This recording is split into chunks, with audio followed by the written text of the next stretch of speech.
So what does it mean for a tangent line, or for a line to be tangent to a curve?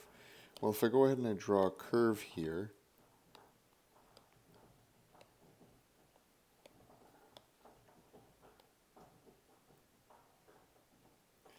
what it means to be tangent is that at any point here, so say I want to choose this point here, tangent line would go and it would model the slope of what's going on there, and it would go on forever, and it's just a line like that.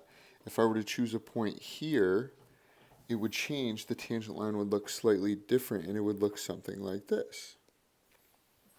So basically what it's doing is it's a line that models the slope at any given point on the curve. It would be able to describe what's happening right in that little area. Alright, so we're asked to find the tangent line at 1, 1, and then we're going to write an equation of it. So I'm going to mark 1, 1 right about there, and then I'm going to try and draw a tangent line here.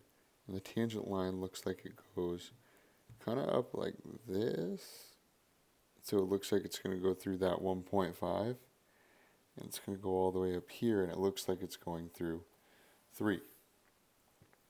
So if you were to count it out, it looks like my slope here, if I count this, it goes down 1, 2, and then over 1. So it's minus 2 to the right 1, so my slope is equal to a negative 2.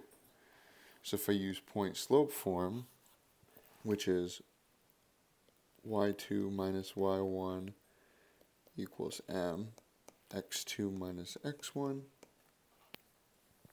I'm going to go ahead, I'm going to plug in 1, 1 as a point here. So I've got y2 minus 1 equals my slope, which is negative 2.